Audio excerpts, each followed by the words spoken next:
Hello everyone, कैसे हैं आप सब लोग। Welcome back to ICT virtual classroom Dehradun. मैं निखिल राणा, क्लास 8th का अपना मैथ्स का टॉपिक हम कंटिन्यू करेंगे, जो कि linear equation in one variable, और साथ ही साथ कुछ रिवीजन के क्वेश्चंस भी मैं आपको दूंगा टू चेक दैट कितने आप लोगों को क्वेश्चन अभी आए हैं। तो चलिए अपनी क्लास शुरू करते हैं, चलते हैं स्मार्ट बोर्ड की तरफ और करते हैं अपनी क्लास को शुरू। तो बच्चों, मैंने जैसे कि लास्ट क्लास में हम लोगों ने सीखा था लीनियर इक्वेशन के कुछ नंबर ऑफ क्वेश्चंस, है ना। और साथ ही साथ मैं आपको अभी जैसे कि मैंने बताया कि मैं आपको कुछ चीजें दोबारा से करने के लिए दूंगा कि कैसे आपको चीजों को एज अ रिवीजन मैं आप लोगों को कुछ करने के लिए दूंगा। तो रिवीजन के तौर पे जैसे हमारा चल रहा था लीनियर इक्वेशन वन वेरिएबल, हम खत्म कर चुके हैं रैशनल नंबर। तो मैं आपको कुछ क्वेश्चंस दूंगा, जैसे कि फॉर एग्जांपल मैं आपको दूंगा कि represent 3/4 on the number line.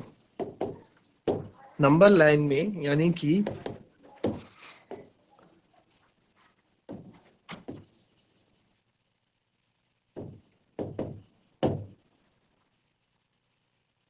ये रिवीजन के तौर पे क्वेश्चन दिया है आपको कि इसको आप नंबर लाइन में रिप्रेजेंट करो। ठीक है, तो represent 3/4 on the number line, और ये हो गई आपका रिवीजन।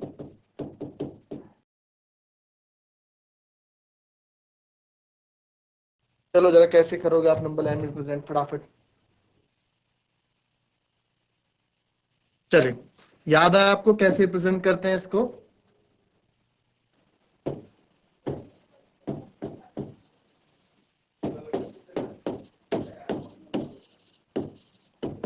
ये हमारे पास क्वेश्चन है ना, 3/4 को कैसे नंबर लाइन में रिप्रेजेंट करते हैं।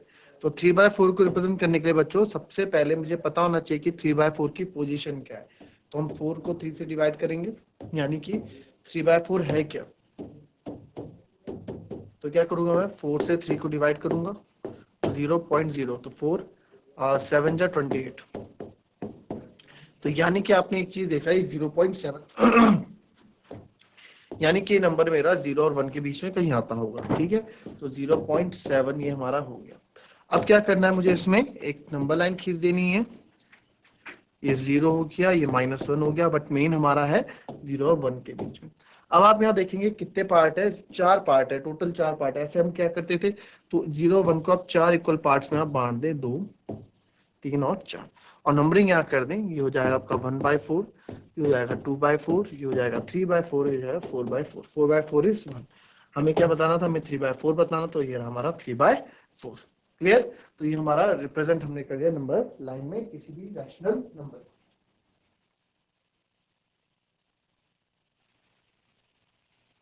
चलो जरा दूसरा करके देखें। एक आप और बताएं, 2/5। 2/5 को रिप्रेजेंट करें, रिप्रेजेंट 2/5। चलो भाई, 2/5 को रिप्रेजेंट करना है, तो अगेन 2/5 को मैं क्या करूंगा, पोजीशन पता करेंगे 2/5 है कहाँ। तो 0.4 लगेगा, सॉरी 0 लगेगा, तो 5 4 जा 20 हो जाएगा, यानी कि ये है हमारा 0.4। तो 0.4 यानी कि 0 -1, और ये हमारा हो जाएगा 1। तो 2/5 यानी कि 5 इक्वल पार्ट्स में बांटना पड़ेगा, 1 2 3 4 एंड 5। तो उसको नाम दे दो 1/5, 2/5, 3/5, 4/5 और 5/5। हमको क्या बताना था सर, हमें बताना था 2/5। तो 2/5 ये रहा, कर दिया 2/5 को रिप्रेजेंट।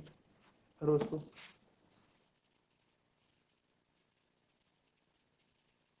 चलो अब बारी है, अब रिप्रेजेंट करो आप 5/2 को। चलो,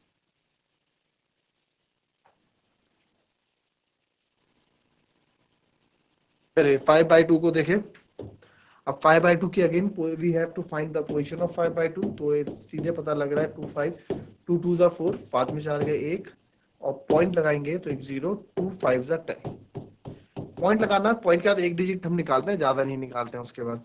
तो यानी कि यह है 2.5, 2.5 ये है। ठीक है, तो 2.5 मुझे रिप्रेजेंट करना है। तो 2.5 आपको पता लग रहा है कि 2.5 कहाँ होगा बच्चों, 2.5 1 और 2 के बीच में होगा कहीं ना कहीं, है ना, ये -1। तो इसमें 2/5/2 है, तो 5/2 यानी कि ठीक है 1 और 2 के बीच में होगा 5/2 यानी कि 5/2। तो यानी कि इसको मेरे को दो भाग में बांटना है, तो 1 ये 1 और ये 2, ठीक है। तो ये 1 या 2 ऐसा होगा, 2.5 ऐसा होगा क्या? सही बताओ, क्या मैंने सही किया है? नहीं सर आपने गलत किया है, क्योंकि 2.5 है बच्चों, ये 2.5 है। 2.5 यानी 2 से नंबर आगे जा रहा है, तो यानी कि ये 2 और 3 के बीच में कहीं आएगा 2.5, ठीक है। 2 और 3 के बीच में कहीं आएगा 2.5। तो 2.5 के कितने पार्ट है? 2.5 5/2 के 5/2 डिनोमिनेटर देखते हैं, दो पार्ट है, तो हमने 2 और 3 में दो पार्ट बांट दिए, ठीक है। नंबर नाम रख देते हैं इसको हम,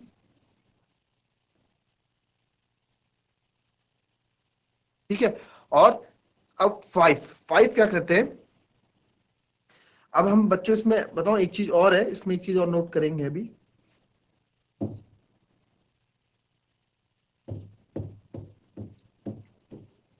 अब देखो आप, इफ जब हमारे पास डिनोमिनेटर क्या होता है, जब हमारे पास डिनोमिनेटर छोटा होता है, ठीक है, और न्यूमरेटर बड़ा होता है, यानी कि अब ऊपर न्यूमरेटर है, तो अब आप देखेंगे जब भी डिनोमिनेटर केस बड़ा होगा तो 1 2 0 1 के भी दो पार्ट, 1 2 इसमें भी दो पार्ट, और 1 2 इसमें भी दो पार्ट, ठीक है। तो हमें अब हमें 5 पे जाना, तो 0 से 5 पे जाएंगे, 1 2 3 4 5, यानी कि ये आपका 5/2। इसमें हम यहां से काउंट करते हैं 0 से, क्लियर?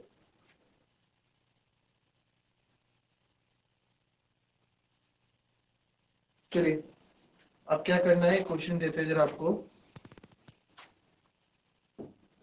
अब वापस अभी अपने टॉपिक पे वापस आते हैं।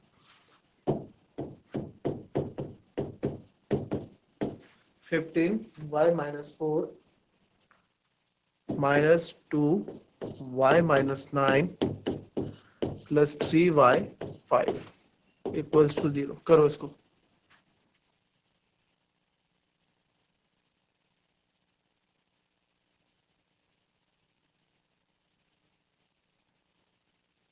चलिए देखिए, इसको आंसर आप लोग का किसी का नहीं आया। अंदर मल्टीप्लाई होगी 15y, माइनस का साइन है 15 4 जा 60, -2y। बच्चों यहाँ बड़ा केयरफुल रहना है, माइनस माइनस प्लस 2 9 जा 18, बड़ा केयरफुल रहना है इसमें, क्योंकि साइन का बड़ा वो है। तो और ये हो जाएगा 3 5 जा 15 y इक्वल्स टू 0। अब क्या करना है, फिर y एक साथ लिख लो, 15y -2y, मैं एक साथ लिखने के लिए बोल रहा हूँ, उधर ले जाने के लिए नहीं बोल रहा हूँ अभी, ठीक है। -60 प्लस 18 इक्वल्स टू 0। तो सॉल्व कर दो, 15 से 2 गए बच्चों 13y प्लस 15y, और माइनस प्लस माइनस 60 में से 18, 60 में से 18 गया हमारा, ठीक है। 10 में से 8 गया 2, 5 में से 1 गया 4, ये हो गया इक्वल्स टू 0। साइन माइनस का आएगा तो 13 और ये हो गया 42, ठीक है। माइनस का 42 इधर जाएगा तो प्लस का 42 हो जाएगा, तो y इक्वल्स टू 42/28, 2 2 जा 4, 2 1 जा 8, 2 1 जा 2, 2 4 जा 8, यही होगा। फिर 3 7 जा 21, सॉरी इसको हम लिख सकते हैं 7 3 जा 21, 7 2 जा 14, 14 3 जा 42, तो 3/2 इसका आंसर। तो y इक्वल्स टू 1.5 भी हम बोल सकते हैं और 3/2 भी बोल सकते हैं, both answer is correct. That's all for today बच्चों, मिलते हैं आपसे कल की नेक्स्ट क्लास में, तब तक के लिए be happy, be healthy and be safe. Thank you and have a nice day.